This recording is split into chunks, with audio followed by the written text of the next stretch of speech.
Parfait.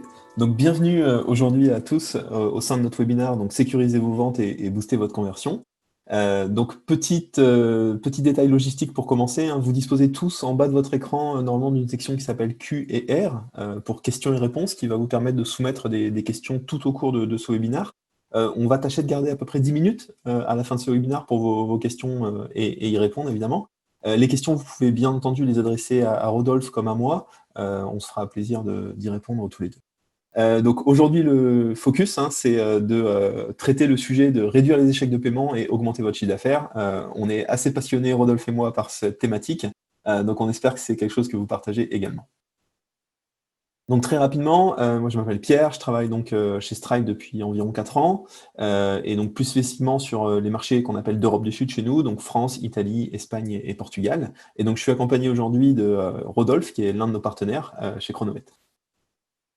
Bonjour Enchanté. Rodolphe. Donc moi je suis responsable des services digitaux ou CDO chez Veto Distribution Chronovet depuis à peu près 3 ans. Et ma principale mission, c'est de faciliter la vie des vétérinaires grâce au numérique, grâce aux services digitaux. Voilà. Merci Rodolphe. Donc très rapidement, on tenait à vous présenter Stripe pour ceux qui ne connaissent pas. Donc Stripe, moi j'aime bien faire une analogie avec Lego. Alors restez avec moi pour cette analogie. Mais essentiellement, le travail de Stripe, c'est de vous fournir des briques technologiques, hein, sous forme d'API sur étagère, que vous allez pouvoir mettre en place pour finalement accepter des paiements. Donc il y a une brique de base, hein, qui est un peu évidente, qui est le paiement par carte, mais on peut aller bien au-delà de ça, puisqu'on peut rajouter d'autres méthodes de paiement. On va le voir lors de ce webinaire. On peut rajouter d'autres flux de paiement, par exemple sauvegarder une méthode de paiement, mettre en place des paiements récurrents, voire aller jusqu'à des places de marché et payer des fournisseurs automatiquement via Stripe. On va également proposer des briques pour la prévention de la fraude, et ainsi de suite, et ainsi de suite. Et donc essentiellement, hein, cette analogie avec Lego, elle tient au fait que chez Stripe, vous n'allez jamais devoir détruire pour refaire quelque chose qui va mieux fonctionner. Toutes ces briques, elles fonctionnent les unes avec les autres, donc vous n'avez que dans le temps à ajouter les fonctionnalités en fonction de vos besoins monétiques, en fonction des développements de votre entreprise. Donc voilà un peu, retenez Stripe, le Lego du paiement, finalement, c'est quelque chose qui marque pas mal. En parallèle, on tenait évidemment à faire un focus particulier sur PrestaShop, c'est un peu ce qui nous réunit tous aujourd'hui. Donc on est un partenaire de PrestaShop, un partenaire officiel. On a développé un module officiel également avec PrestaShop, donc un module qui est gratuit, qui va fonctionner des versions 1.5 jusqu'à toutes les versions les plus récentes. Ce module est un module qui a été développé par Stripe et qui est maintenu par Stripe, j'insiste là-dessus, et sur lequel on continue d'investir constamment. Donc dès lors qu'on sort de nouvelles méthodes de paiement sur la plateforme Stripe, on va également sortir de nouvelles méthodes de paiement sur le module qui est intégré à PrestaShop. Il bénéficie également des mises à jour constantes que l'on fait au niveau de nos modèles algorithmiques sur la prévention de la fraude et ainsi de suite, sur lesquels on va revenir un peu plus tard lors de cette conversation. C'est également un module qui supporte le paiement mobile, donc qui est responsive et qui va supporter des méthodes de paiement spécifiquement mobiles comme Apple Pay, Google Pay de base. Donc vraiment quelque chose de très intéressant que je vous invite forcément à aller voir et qui, comme la plateforme PrestaShop est open source, donc il vous permet de faire des développements spécifiques si c'est votre souhait dans le temps. Mais parlons un peu d'abord de Chronovet et de son expérience sur Stripe. Vas-y Rodolphe. Merci Pierre. Chronovet, d'abord pour se situer, donc c'est dans un GIE vétérinaire, hein, c'est un groupement d'intérêt économique qui s'appelle Veto Distribution, dont le but, le sens, est de faciliter la vie des vétérinaires. Ce groupement a 3 activités principales. En premier lieu, la négociation pour l'ensemble du groupement, donc pour tout ce qui est le vétérinaire peut avoir comme besoin dans sa clinique. En second lieu, la formation, important de pouvoir promouvoir la formation au sein de notre groupement pour que le vétérinaire continue finalement à se former ou à rester à un niveau qui soit le bon. Et enfin, ce qui nous rassemble aujourd'hui, la vente de nourriture et autres aux clients des vétérinaires. On va analyser un peu plus du coup chronovet.fr et la façon dont on a réussi grâce à Stripe à améliorer notre expérience client ainsi que nos ventes. Je vais essayer de détailler quelques études de cas. Donc, la première chose à savoir, c'est que donc Stripe, on l'a mis en œuvre en 1 mois, mais ceci après une négociation de presque 1 an. Presque 1 an parce que pour différentes raisons, mais RFP, etc., c'est toujours des processus assez longs. Mais ce qui est à noter, c'est que entre le jour de la signature et le premier paiement passé sur Stripe, il y a eu un peu moins d'1 mois. C'est encore plus fort puisque c'était courant mois d'août, donc on a signé avec Pierre fin juillet. Et le deal, c'était qu'on le mette en place avant la fin du mois d'août. Et c'est quelque chose qu'on a réussi à faire grâce notamment à la facilité de mise en place et de mise en œuvre du module Stripe PrestaShop. Ensuite, on a beaucoup travaillé sur l'optimisation du tunnel de commande. On est sur un PrestaShop 1.6, donc en tunnel en 5 étapes. Et c'est quelque chose sur lequel on n'aime pas trop, puisque ça dérangeait la fluidité finalement pour le client, ça bridait un petit peu les achats sur mobile. Et donc, on a beaucoup travaillé sur l'optimisation de ce tunnel pour le passer de 5 à 3 étapes. Ceci, pareil, a été facilité finalement avec la partie paiement, la brique paiement Stripe, qui nous permet vraiment d'avoir quelque chose de très simple à modifier, mettre en œuvre, manipuler. Ensuite, on a souhaité toujours pour améliorer la transfo sur mobile et apporter une expérience sans couture à nos clients, permettre l'enregistrement des cartes bancaires. Ça, c'était un plus de Stripe. Et le vrai avantage, c'est que nous, on ne le porte pas, du coup, on n'est pas responsable de cette partie-là, on n'est pas responsable de la sécurisation de cette partie-là. C'est porté par Stripe, ça s'est fait très, très facilement. Et aujourd'hui, on est plutôt fiers parce que c'est quelque chose qui est plébiscité par nos clients et on a un peu plus de 10 000 moyens de paiement enregistrés par nos clients. Quelque chose qui n'est pas obligatoire, naturellement, mais on se rend vraiment compte que ça fluidifie notre tunnel de commande et le passage de cette commande. Enfin, alors c'était en vision quand on a souhaité prendre Stripe, c'était de créer un système d'abonnement mais personnalisé. On a beaucoup étudié la chose. La croquette vétérinaire est un produit qui finalement est très récurrent. On s'est beaucoup inspiré de ce qui se faisait pour le café en crantant un peu plus vers le haut et en permettant à nos clients d'avoir encore un peu plus de fluidité et de souplesse. Quelque chose qui est impossible avec un moyen de paiement qui n'a pas cette philosophie-là. Et donc, on permet à nos clients de s'abonner finalement à un panier et de le recevoir entre 3 et 60 jours à discrétion. C'est à eux de paramétrer ça. C'est eux qui le souhaitent et ils peuvent encore annuler 3 jours avant. Toute cette partie-là est très complexe, surtout pour la partie 3D Secure. Mais encore une fois, grâce à Stripe et à sa gestion, ça nous a vraiment permis de mettre ça en place d'une manière très fluide et sans heures ou sans dépenser une centaine de jours de développement sur le sujet. Donc ça s'est fait très très vite et très très bien sur cette partie-là. Aujourd'hui, c'est plutôt une success story de notre côté, puisqu'on a un peu plus de 3000 abonnements actifs sur Stripe aujourd'hui. Et encore une fois, on se rend compte que la transformation se fait encore un peu plus sur mobile que sur le web, sur cette partie-là, pour la validation finalement de l'abonnement. Voilà sur les cas que je souhaitais partager. Merci beaucoup, Rodolphe. Alors, on va traiter donc l'agenda un peu aujourd'hui, de la partie présentation, et encore une fois, on viendra à vos questions, donc n'hésitez pas à en poser, et je suis sûr que vous aurez plein de questions pour Rodolphe. C'est toujours plus pertinent d'entendre un autre marchand que d'entendre le fournisseur. Mais donc, on va se focaliser sur la partie exécution du paiement. Ensuite, on traitera la partie protection contre la fraude, donc qui sont les deux vecteurs principaux essentiellement d'un tunnel de conversion. Alors là, c'est vraiment avec un focus particulier sur la carte, qui reste la méthode de paiement principale de l'e-commerce en France. Et on fera un peu une ouverture sur les autres moyens de paiement, donc soit pour une ouverture pour vous de vos commandes à l'étranger, soit pour peut-être ajouter des méthodes de paiement qui sont un peu plus mobiles, comme encore une fois Apple Pay, Google Pay, qui sont des choses qui vont être nativement supportées par le module. Alors, dans un premier temps, je vais revenir sur une enquête. Désolé, hop, je cherche à récupérer ma souris et je n'y arrive pas. C'est compliqué. Voilà, parfait. Donc, j'ai réussi finalement à vous afficher cette enquête. Donc, la première enquête qu'on a pour vous, et on en aura 3 au cours de ce webinaire, c'est donc la question suivante. Acceptez-vous des méthodes de paiement au-delà des paiements par carte? Alors, on va vous laisser encore quelques secondes avant de clôturer cette enquête. Donc, finalement, au-delà de la carte, est-ce que vous proposez des choses type Apple Pay, Google Pay, Bancontact, iDeal, GiroPay, SoFort, toutes ces méthodes de paiement qu'on peut envisager, jusqu'à Alipay peut-être pour une clientèle chinoise. Alors, on va clôturer maintenant cette enquête. Voilà, et donc vous voyez les résultats.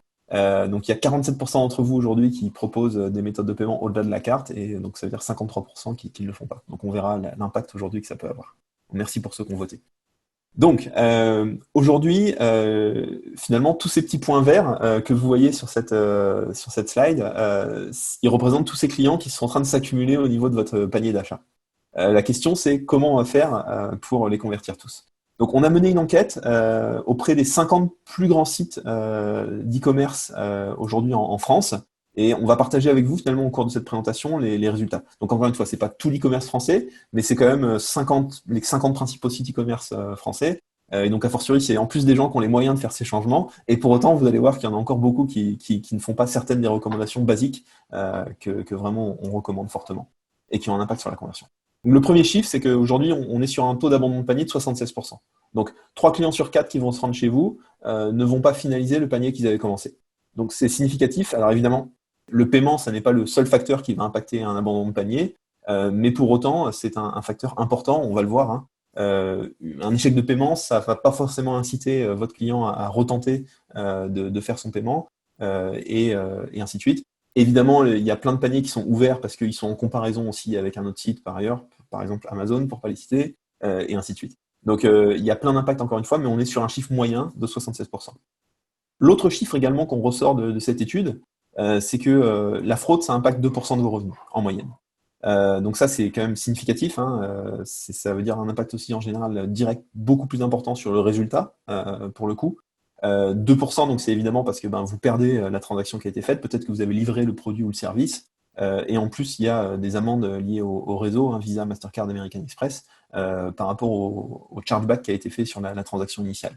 Donc c'est vraiment significatif la fraude. Et donc évidemment, c'est d'autant plus dommage parce que on fait énormément de travail pour faciliter la conversion, mais c'est pas pour faciliter la conversion des fraudeurs. Donc on va revenir encore une fois sur ce sujet.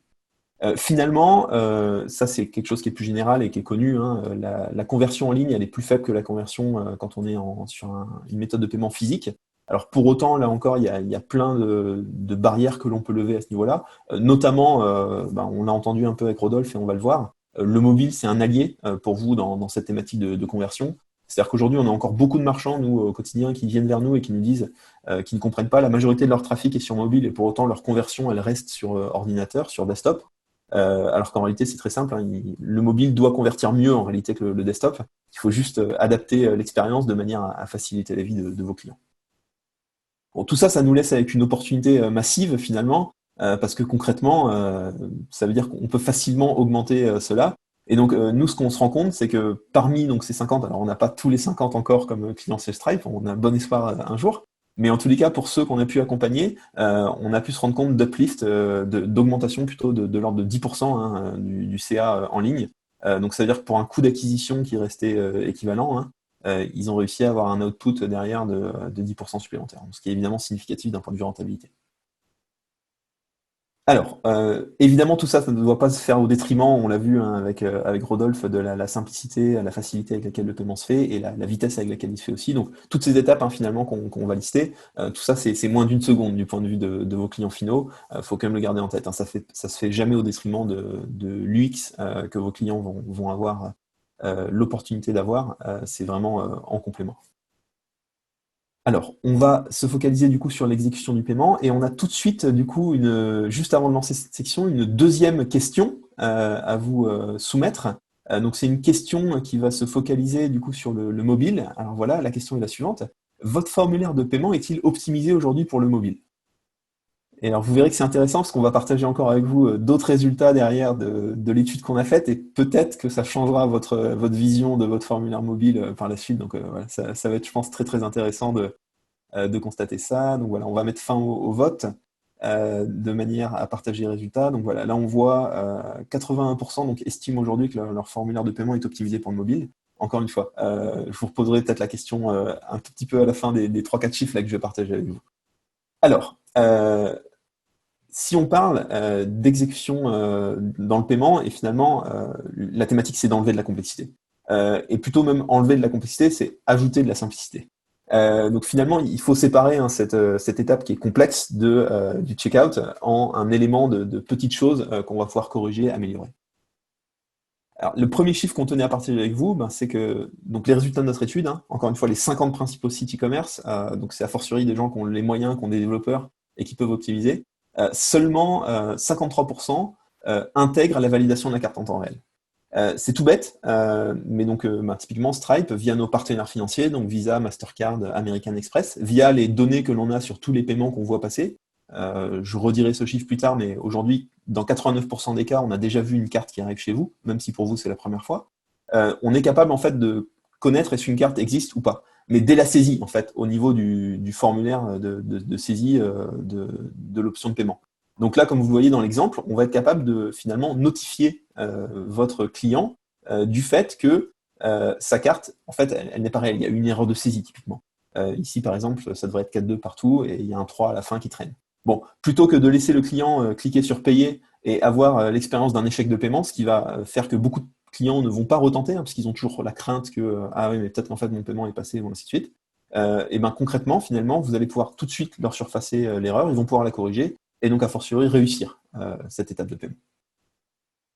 La deuxième stat qu'on voulait partager avec vous, c'est une autre stat qui paraît toute bête, mais c'est celle finalement des échecs de paiement qui sont dus au fait que la date d'expiration a été mal saisie. Là, pareil, c'est une erreur toute bête. Des fois, ça peut porter à confusion parce qu'on a la date d'émission de la carte et la date d'expiration de la carte. Les clients vont saisir la mauvaise, ou alors la carte est purement et simplement n'est plus en usage. Et finalement, pareil, plutôt que de valider le paiement et de surfacer à l'utilisateur un message d'erreur, ben, on peut finalement en amont lui dire qu'il y a une erreur de saisie et concrètement qu'il puisse corriger et que tout se passe bien. Donc là, pareil, vraiment des petites erreurs bêtes à corriger, mais qui ont un impact significatif derrière. Donc tous ces petits pourcentages qu'on vient gagner d'optimisation s'accumulent. Le dernier point qu'on voulait partager, et c'est celui-là auquel je faisais référence en particulier sur la partie mobile. Donc pour rappel, 81% d'entre vous estiment que leur formulaire de paiement est optimisé pour le mobile. Quelque chose qui est encore toute bête, mais parmi les 50 principaux sites e-commerce français aujourd'hui, 16% ne proposent pas le chargement d'un pad numérique pour la saisie des données de carte. Donc, je ne sais pas quand est-ce que c'est la dernière fois que vous avez eu à saisir vos 16 chiffres de carte, plus les 4 chiffres d'expiration, plus les 3 chiffres de CVC, en ne passant pas par un pad, mais en ayant à aller dans la partie numérique des options d'écriture d'un smartphone. C'est très très long, très laborieux et évidemment prône à des erreurs. Donc tout bêtement, charger un formulaire pad, c'est quelque chose qui a un impact significatif évidemment sur les saisies. Donc ça serait intéressant encore une fois de reposer la question sur le mobile tout de suite et de voir est-ce que ça change certains de vos votes. Alors, il y a des choses qu'on a choisi de ne pas inclure dans les résultats de l'enquête, mais que je vais très rapidement passer oralement, parce qu'on ne voulait pas vous inonder non plus de chiffres. Mais typiquement, il y a quelque chose qui devient aussi une tendance de plus en plus importante, notamment dans les pays anglo-saxons, qui est l'autosaisie des informations de paiement. Donc, par exemple, la dernière fois que vous avez payé sur un ordinateur qui dispose de Chrome comme moteur de recherche, Chrome a pu vous proposer de sauvegarder la méthode de paiement. Et ça permet que la prochaine fois que vous venez sur un site qui propose l'autodetect, Stripe le fait encore une fois nativement, finalement que cette méthode de paiement elle soit automatiquement chargée depuis Chrome. Donc même si cet utilisateur n'est jamais venu chez vous par le passé, on est capable d'avoir un formulaire de paiement finalement en un clic automatiquement de ce fait-là. Ça c'est quelque chose qui est très très intéressant. C'est quelque chose qui est encore assez peu utilisé en France, c'est-à-dire qu'il y a peu de particuliers qui font cette opération. C'est par contre encore une fois quelque chose qu'on voit énormément déjà sur les pays anglo-saxons. Sachez que c'est supporté nativement, donc de toute façon si ça devient une tendance également en France, vous en bénéficierez. Mais c'est pour ça qu'on l'a aussi volontairement pas forcément inclus dans les résultats pertinents qu'on souhaitait partager avec vous.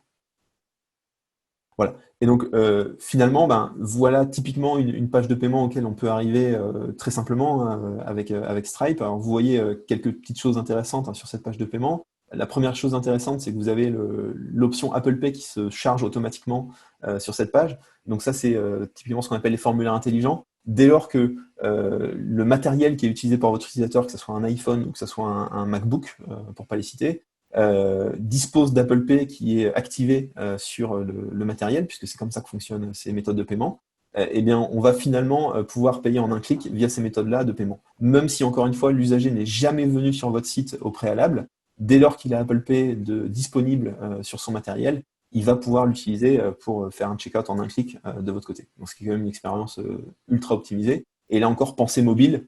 En mobile, c'est ça qui va faire toute la différence entre la majorité de votre trafic est sur mobile, mais la majorité de votre conversion est sur desktop. Bon, typiquement, ce genre d'options vont complètement changer la donne. Et comme vous voyez, donc le formulaire pour les cartes qu'on a pu voir au préalable, qui va intégrer toutes ces petites logiques d'erreur automatiquement. Voilà.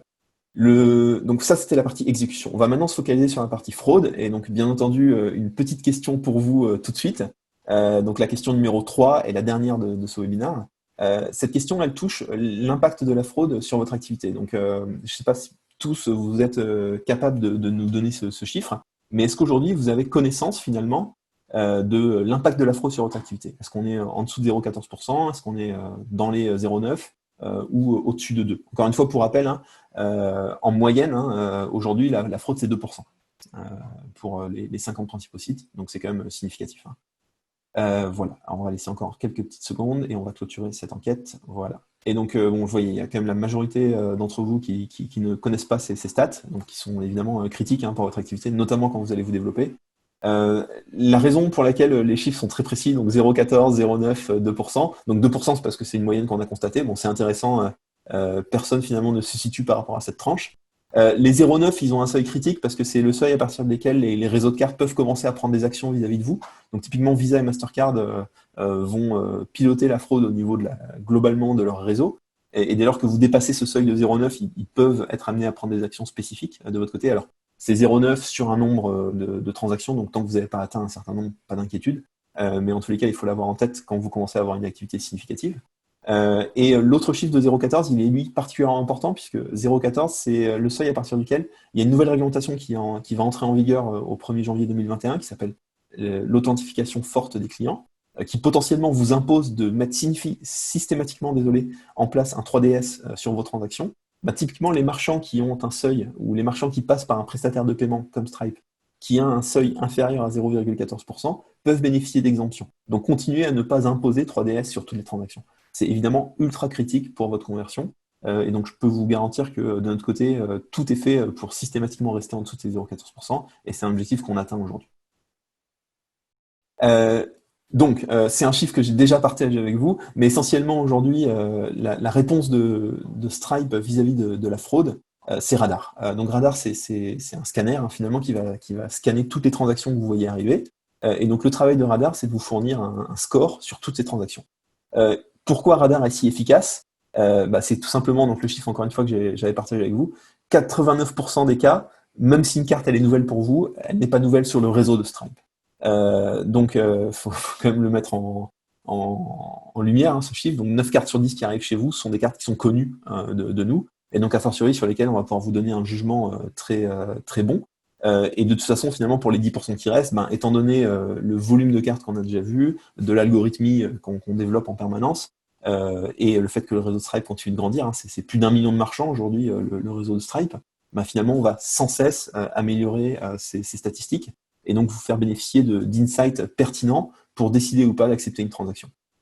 Évidemment, vous gardez la possibilité de venir mettre en place un 3DS débrayable, mais le souhait vraiment chez nous, c'est d'essayer de vous donner de l'information sur est-ce qu'une transaction est légitime ou pas, sans avoir recours au 3DS, parce que on sait aussi que le recours au 3DS systématique, et je pense que Rodolphe l'a finalement un peu abordé dans son expérience, va avoir un impact sur votre conversion, il faut être très très clair. Oui, vous allez bloquer les fraudeurs, mais vous allez également bloquer des gens qui voulaient, en toute bonne conscience, simplement faire un achat chez vous. Donc oui, on est pour le 3DS, mais simplement de manière quand il y a un symptôme qui le nécessite, et pas finalement sur l'ensemble des transactions, ce qui a un impact négatif à fortiori. Voilà. Donc on a vu un peu finalement ces étapes pour la carte, donc l'exécution du paiement, comment on peut améliorer des petits détails qui vont avoir un impact, la protection de la fraude, et comment Radar peut aider sans avoir recours forcément au 3DS. Et on va maintenant ouvrir donc du coup sur des méthodes de paiement supplémentaires. Alors, on l'a déjà un peu abordé, je vais encore revenir sur finalement les plus évidentes à mettre en place aujourd'hui, donc les Apple Pay, Google Pay, Samsung Pay, donc toutes ces méthodes de paiement wallet qui sont liées au matériel qui va être utilisé par vos clients, vraiment qui ont un impact massif, notamment en mobile, j'insiste encore là-dessus, mais c'est vraiment des méthodes de paiement qui sont imbattables en termes de conversion sur mobile. On voit vraiment des uplifts, des augmentations significatives de taux de conversion pour les marchands qui les déploient, et en particulier évidemment sur leur trafic mobile. A fortiori, je pense que vous allez tous être d'accord de dire que la majorité de votre trafic aujourd'hui a tendance à en tout cas augmenter plus fortement sur la partie mobile, si ça n'est pas encore la majorité. Et après, il y a d'autres méthodes de paiement qu'on peut proposer bien au-delà, c'est-à-dire que la Belgique, c'est nos voisins, c'est la porte à côté. A fortiori, pourquoi pas proposer Bancontact, donc là encore qui est supporté de base nativement dans le module PrestaShop qu'on vous offre, Bancontact qui représente 60% des transactions en Belgique.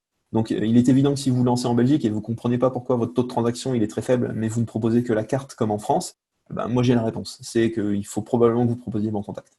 De la manière, Ideal, c'est 70% des transactions aux Pays-Bas. Si vous vous lancez aux Pays-Bas simplement avec de la carte, votre coût d'acquisition par rapport à votre taux de conversion va exploser et vous n'allez probablement pas avoir une activité rentable aux Pays-Bas juste parce que vous ne proposez pas la bonne méthode de paiement. Donc c'est quand même dommageable.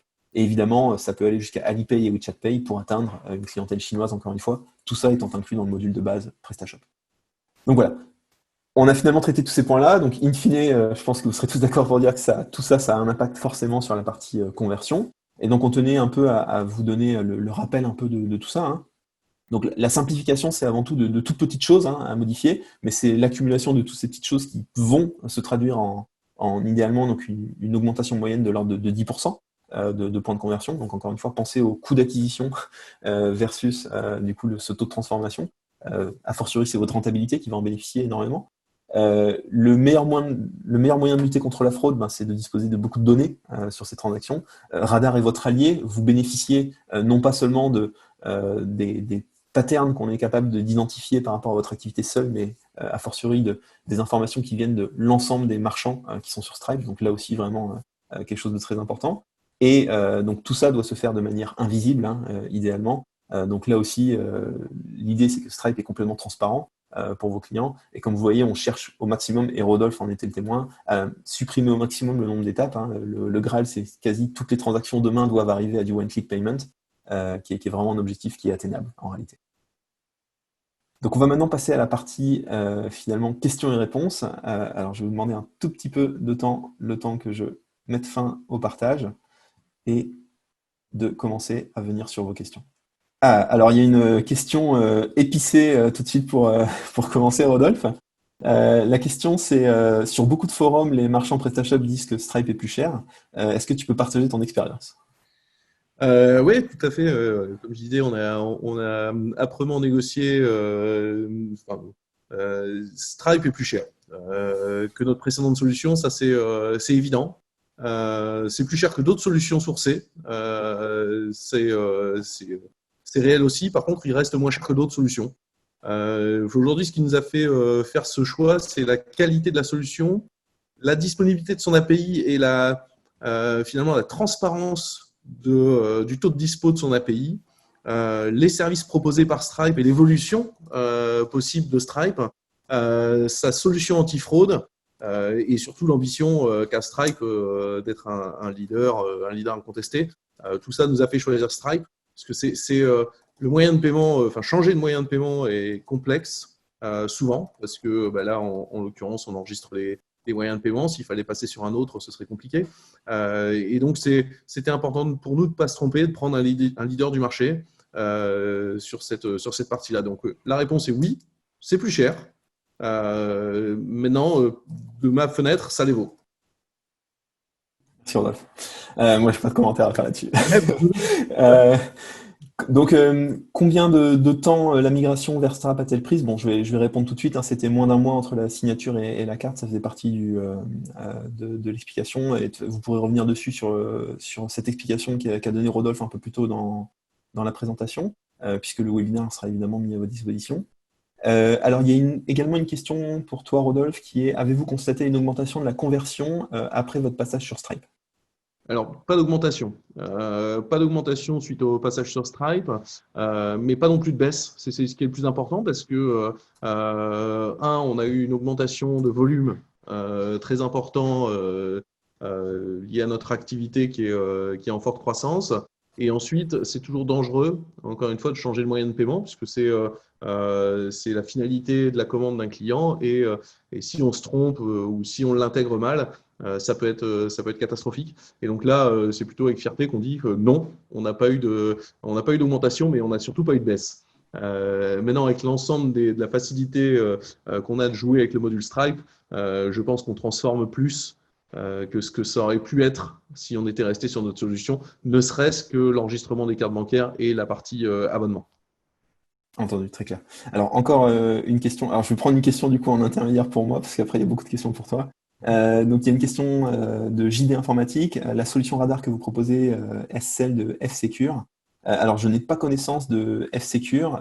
N'hésitez pas à mettre le lien dans le chat pour qu'on aille vérifier. Mais en tous les cas, Radar, c'est une solution qui est développée en interne chez Stripe. On a, à titre d'information, 35 ingénieurs qui travaillent sur Radar. Donc c'est avant tout de ce qu'on appelle du machine learning. Donc on va déployer des réseaux neuronaux qui vont essayer d'identifier des patterns que l'on voit. Radar a plusieurs objectifs. Un, c'est un objectif évidemment de protéger l'ensemble des transactions sur le réseau Stripe et donc également les partenaires financiers qu'on a derrière, Visa, Mastercard, American Express et d'autres réseaux de cartes, cartes bancaires pour la France plus spécifiquement. Il y a un autre objectif également, c'est de rendre le processus de décision côté du marchand. C'est-à-dire qu'au-delà des décisions que Radar va pouvoir prendre directement pour protéger le réseau, il y a des décisions qu'on va prendre automatiquement. On vous laisse in fine le choix d'accepter ou pas une transaction. Vous pouvez via Radar mettre en place des règles d'acceptance comme de rejet. La réflexion, elle est la suivante. Le marchand reste celui qui connaît le mieux ses clients. Vous connaîtrez toujours mieux vos clients que nous. Et donc, a fortiori, c'est pour ça que Radar, c'est avant tout un outil qui va vous donner de l'information et la possibilité pour vous de venir mettre en place des règles, encore une fois, soit d'acceptance, soit de rejet. Et donc, c'est ça également aussi la force de cet outil-là. Mais encore une fois, c'est une solution qui est développée complètement en interne et qui ne repose pas sur des technologies autres que celles de Stripe. Donc, pas F-Secure en tous les cas. Autre question pour toi, Rodolphe. C'est une question concernant le mobile. Quelle est la part de ton trafic aujourd'hui qui est sur mobile? Alors aujourd'hui, on est monté jusqu'à 50%. Alors dans les 50%, j'ai mobile et tablette. Donc on a vraiment, c'est aussi pour ça et pour suivre cette tendance qu'on a fortement travaillé un site responsive et surtout un module de paiement le plus facile possible. Et encore une fois, l'enregistrement de la carte bancaire est une facilité sur le mobile qui est importante. Comme tu le mettais dans le webinar, saisir l'ensemble de ces chiffres, souvent c'est une panacée. Là, ça permet vraiment de fluidifier tout ça. La première commande est complexe. Si tenter qu'on doive tout remplir, la deuxième commande du coup se passe avec une fluidité pas possible, et c'est un vrai avantage pour nous. Donc aujourd'hui, 50% de notre trafic est sur mobile. Parfait, très bien. Alors, une question de Mickaël cette fois-ci. Est-il possible de déployer Stripe uniquement sur Apple Pay et Google Pay? Alors, il précise, en conservant sur la partie CB notre solution existante. Donc oui, c'est faisable. Évidemment, ça va du coup nécessiter que vous fassiez attention en termes d'UX. Ce que vous voulez certainement pas, c'est qu'il y ait des superpositions concrètement de checkout qui viennent complexifier en fait votre page de paiement. C'est certainement pas l'objectif. Mais oui, on peut tout à fait imaginer que vous ayez cette superposition entre guillemets d'options de paiement qui soient offertes. Voire que vous ayez des règles qui viennent définir qu'en fait dans certaines situations vous n'affichez que l'un et pas l'autre. Après, je vais être très clair avec vous, vaut mieux qu'on parle peut-être ensemble et qu'on essaye de trouver un accord de manière à ce qu'il y ait la totalité chez l'un.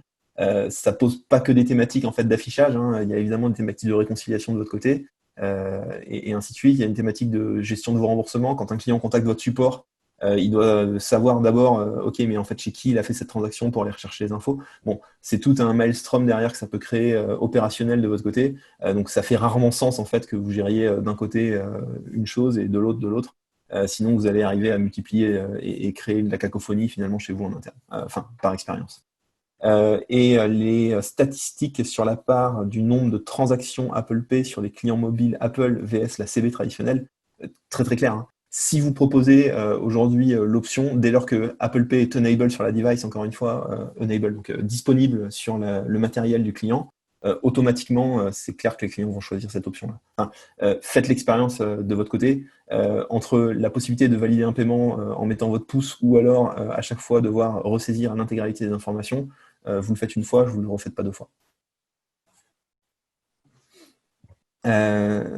Dernière question, je pense, parce qu'on va commencer à être on time. Est-ce que, donc ça c'est encore une fois pour Rodolphe, beaucoup plus de succès que moi, Rodolphe. Est-ce que tu as des tendances à partager en général sur l'e-commerce? Sur l'e-commerce, oui. Alors, on est en pleine révolution. La crise qu'on vient de subir renforce le digital et l'e-commerce.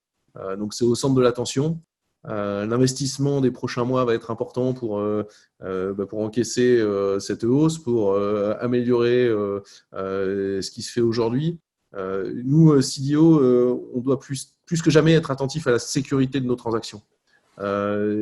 Si le digital et si les ventes par Internet augmentent, les attaques augmenteront aussi. Donc, il faut être vraiment très attentif à ça. Et c'est aussi une des clés de succès, je pense, chez nous, d'avoir choisi Stripe, qui, qui, in fine, et par nature, est extrêmement sensible à cette question de la sécurité. Ça reste des paiements, et ça nous permet vraiment d'être sécurisés de cette partie-là. Donc, la tendance, c'est investissez maintenant, parce que c'est avec la crise qu'on a connue, l'Internet augmente encore, les parts de l'Internet augmentent. Une stat qui est sortie hier qui me touche parce que j'y ai travaillé, Decathlon a doublé le nombre sa part e-commerce versus sa part physique, et la tendance se confirme. Donc, tous les vendeurs sur Internet vont augmenter. Donc, préparez votre PrestaShop. Faites attention à ce que les courbes de vos serveurs soient bonnes, et soyez attentifs à toute la sécurité de vos paiements et de vos transactions. Super. Bah, je pense que c'est un parfait moment pour conclure. Merci encore, Rodolphe, pour ta disponibilité. Merci à tous de nous avoir rejoints. J'espère que ça a été utile. N'hésitez pas à nous donner évidemment du feedback par rapport à votre expérience sur ce webinaire et si c'est une expérience que vous souhaiteriez qu'on recommence. Voilà. Merci encore à tous et excellente journée. Merci beaucoup. Au revoir.